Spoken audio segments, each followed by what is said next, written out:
Voilà, moi je dis bonsoir à tous. Moi je comprends ma soeur Laurie quand elle dit qu'on ne vient pas témoigner de n'importe qui. Je vous dis la vérité, j'ai peur. J'ai peur. Parce que je viens de témoigner de la part de Jésus, Seigneur. Et vraiment j'ai peur. Je vous dis la vérité, j'ai peur. Le pasteur m'a appelé ce matin. Depuis ce matin, je suis trembler, j'ai peur de mon cœur. Et le Seigneur va m'aider. Vous savez, moi, pour ma part, je n'ai pas grandi dans un foyer chrétien. Moi, j'ai grandi dans un foyer catholique. Mon père et ma mère, et ça a été les parents qui m'ont tout donné, plein d'amour.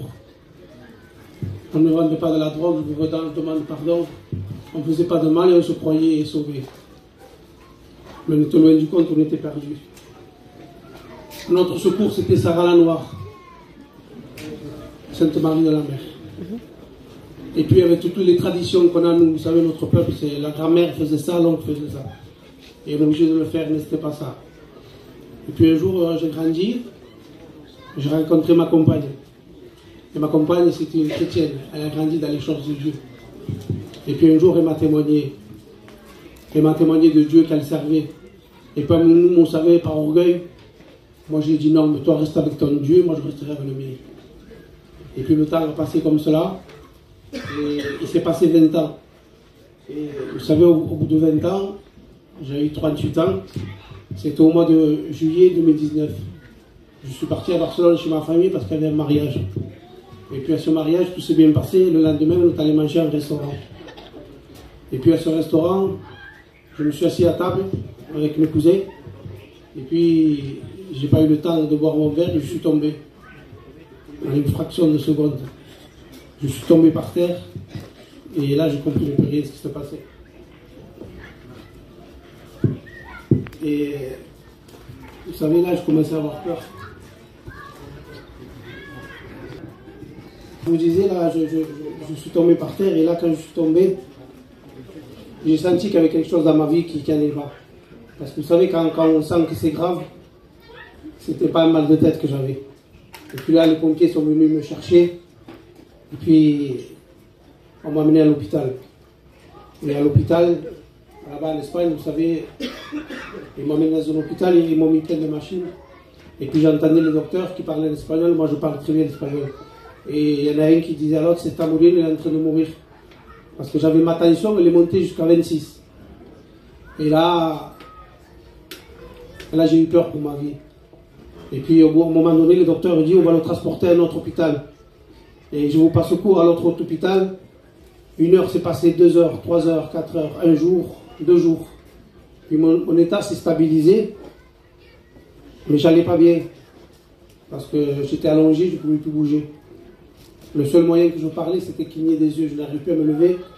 Plus aucune parole sortait de ma bouche, j'étais paralysé. Et puis là, vous savez, au bout de 2 jours, mes parents ont décidé de me rapatrier en France. Donc ils ont pris la voiture, ils m'ont emmené en France à Guy de Chauliac. Et quand je suis arrivé à Guy de Chauliac, spécialiste de la tête et cou, le chirurgien est sorti. Et moi, tout ce que je vous dis là, on me l'a raconté parce que moi, je n'étais pas conscient. Et puis là, il m'a fait un IRM. Un IRM de la tête et du cerveau. Et puis là, quand il est sorti, le docteur, il a appelé mon père, ma mère et ma compagne. Il les a mis dans un bureau et là, le verdict. Et le verdict, il n'était pas bon. Il a dit, voilà... votre enfant a subi un AVC. C'est-à-dire que j'avais un caillot de sang ici, et je l'ai encore aujourd'hui, qui m'avait bouché la veine. Mais comme je suis monté à 26 de tension, j'avais la horte ici, la grosse horte qu'on a. Il y avait trop de tension. Et puis cette veine, elle a subi une hémorragie. En termes médecins, on dit qu'elle a fait une dissection, c'est-à-dire qu'elle s'est ouverte. Donc là, j'avais une hémorragie, et là, j'avais... le sang qui passait plus. Et puis le docteur, il a dit, écoutez, je ne peux pas lui donner de médicaments parce que son cerveau, il est resté trop longtemps sans oxygène. Et il a dit, écoutez, moi, je le mets en soins intensifs, mais dans 10 jours, il n'est plus là. Et s'il s'en sort, mais ça sera un légume. Parce que son cerveau a subi trop de dégâts, il est trop endommagé. Puis là, on m'a mis dans cet hôpital. Et puis ma compagne, comme je vous disais, c'est une chrétienne et elle n'a pas accepté. Elle savait qu'elle connaissait le grand Dieu. Et elle a appelé tous les pasteurs. Angel, je crois que tu étais là, ce soir-là, on me l'a dit. Et là, elle a appelé tous les pasteurs. Et les pasteurs sont venus prier pour moi dans cet hôpital. Et puis, après, vous savez, je suis resté 11 jours dans le soin intensif. Et ma compagne, elle venait me voir tous les jours. Et on ne pouvait pas parler. Le seul moyen, c'est de me toucher la main. Elle me demandait, t'as faim, t'as soif, t'as froid. Et moi, je faisais la tête, oui, non, je ne pouvais pas parler. Et puis, pendant tous ces temps, ce qu'elle faisait, elle mettait les cantiques dans le téléphone. Et elle chantait du matin au soir. Elle louait Dieu, elle louait Dieu, elle louait Dieu, elle louait Dieu. Et moi, je ne croyais pas à tout ça. Et moi, je vous promets que les cantiques m'apaisaient mon cœur. Et là, elle me dit, Nino, tu sais, les docteurs, ils ne peuvent plus te sauver. Le seul moyen, c'est que tu cries à Dieu, il n'y a que lui pour te sauver. Et moi, je ne croyais pas à tout ça, parce qu'on est dur quand on ne veut pas croire. Et là, je me suis dit, oui, d'accord, je le ferai, mais c'est pas vrai. Je le fais parce que j'avais envie qu'elle me laisse tranquille. Et puis là, vous savez, elle est partie un soir, et les docteurs, le soir, ils éteignent toutes les lumières, parce qu'en soins intensifs, il faut beaucoup de repos, parce qu'on a subi des dégâts dans la tête. Et là, ils éteignent toutes les lumières, il n'y a que la lumière de l'écran qui éclaire la chambre. Et là, en soins intensifs, je vous promets, c'est les ténèbres. Mon voisin de chambre qui était à côté, j'ai entendu le docteur, il a dit, il est mort, il est décédé. Et moi, je me suis dit, le prochain, c'est moi. Parce que j'ai eu peur. Et là, vous savez, je commençais à m'endormir. Et là, je vous promets, je le raconte tout le temps mon témoignage, j'ai senti la mort qui est venue me chercher. Et vous me direz comment tu le sais. Ben, j'ai senti son odeur. Ne me demandez pas ça sert à quoi, mais je ne sais pas. J'ai senti une odeur qui m'a traversé le nez. Et quand elle m'a traversé le nez, j'ai senti que c'était la mort, les ténèbres qui étaient là. Et puis là, vous savez, le diable est venu me chuchoter et m'a dit, c'est fini pour toi. Et là, j'ai senti que mon cœur s'arrêtait et que mon âme sortait de moi. Et là, vous comprenez, j'ai eu peur. Quand on est face à la réalité, on a peur. Et puis là, je me suis souvenu des paroles que ma compagne m'avait dit. Crie à Dieu et il peut te sortir de là. Et quand on a peur, on se rappelle vraiment de Dieu, on ne se rappelle pas du compte en banque. Il n'y a que lui pour nous sauver. Et là, je me suis rappelé, j'ai crié à Dieu de tout mon cœur. Et vous savez, quand on est vrai, quand on est sincère, le bras de Dieu se nous voit. Parce que Dieu regarde les cœurs vrais. Et moi, j'ai crié à Dieu. J'ai dit, Seigneur, si tu existes vraiment, comme je vous dis là, mais dans mon cœur, parce que je ne pouvais pas parler. J'ai dit, si tu existes vraiment, sors-moi de là, guéris-moi. Et moi, j'apprendrai à te connaître et j'irai aux réunions. Je vous promets, le Seigneur ne s'est pas fait attendre. Je me suis endormi, la même soir, je me suis endormi comme un bébé. Et puis le lendemain, le docteur est venu à taper à ma porte. Et il m'a dit, Monsieur Santiago, vous êtes ordonné à Angers, on vous monte en chambre.